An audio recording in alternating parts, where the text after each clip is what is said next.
En el nombre del Padre, y del Hijo, y del Espíritu Santo. Amén. Versículo del día a día. Está tomado de San Marcos en su capítulo 12, versículos 16 y siguientes. A propósito de que los muertos resucitan, ¿no han leído en el libro de Moisés, en el episodio de la zarza, lo que le dijo Dios? Yo soy el Dios de Abraham, el Dios de Isaac, el Dios de Jacob. No es un Dios de muertos, sino de vivos. Están muy equivocados. Palabra del Señor. Gloria a ti, Señor Jesús.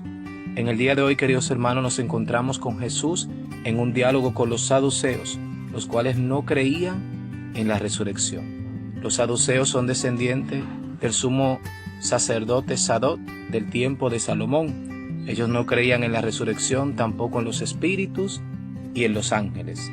Pertenecían a la clase alta del pueblo judío y eran aquellos que se adaptaban a cada una de las autoridades que llegaban a gobernar este pueblo, ya fueran griegos, ya fueran romanos, o sea, se aliaban a esas autoridades.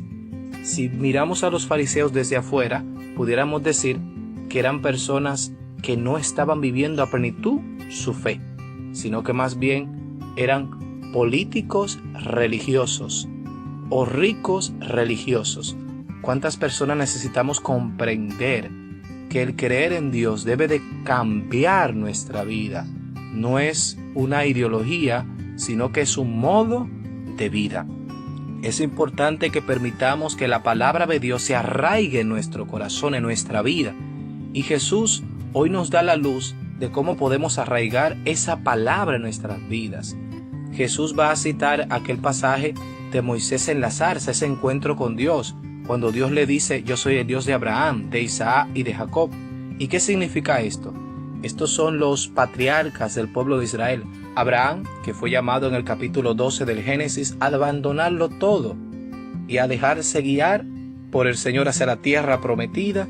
El Señor le prometió, aparte de la tierra, que le haría un hombre famoso, pero que también le daría una descendencia abundante. Abraham se atrevió a asumir esa promesa de Dios, ese proyecto de Dios, ese llamado de Dios. Luego nos vamos a encontrar con Isaac, que es el heredero de Abraham, es el descendiente de Abraham, es la promesa cumplida de Dios. Tuvo que esperar unos 25 años Abraham para poder recibir a su hijo, ese hijo que tanto anhelaba porque ya era viejo y él y su esposa Sara no podían tener hijos. Isaac es el signo del amor de Dios para Abraham. Y cuando Isaac vive un momento difícil que nos narra el capítulo 26 del Génesis, versículo 1 y siguiente, que había una gran carestía donde vivía, el Señor le dijo: ve donde te voy a indicar, yo estaré contigo como lo estuve con tu padre Abraham y te multiplicaré. Isaac creyó en la palabra de Dios y no se movió. Y en aquellos días, narra el Génesis, que en aquel lugar que había una gran escasez, Dios le hizo poder producir, le dio una gran cosecha a Isaac. Finalmente nos encontramos con Jacob.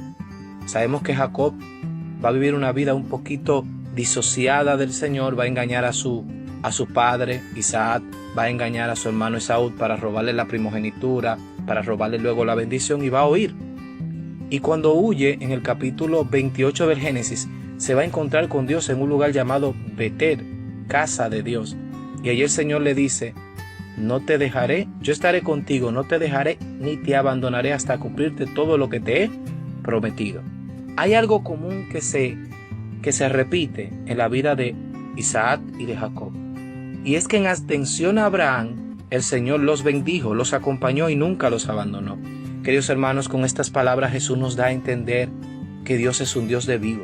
Primero, su palabra no muere. Lo que Dios ha prometido, Él lo cumple. Segundo, la alianza que Dios ha hecho contigo es una alianza que trasciende lo terrenal, que trasciende lo humano, que llega hasta lo divino, hasta lo espiritual. Entonces tenemos que entender que la promesa de Dios para sus hijos, para sus hijas, es la resurrección. Dios es un Dios de vivo porque no miente. Dios es un Dios de vivo porque camina con nosotros día a día, como lo hizo con Abraham, con Isaac y con Jacob. Dios es un Dios de vivo porque tiene poder sobre todo lo creado. Dios es un Dios de vivo porque Él es todopoderoso. Él es el Dios de lo imposible.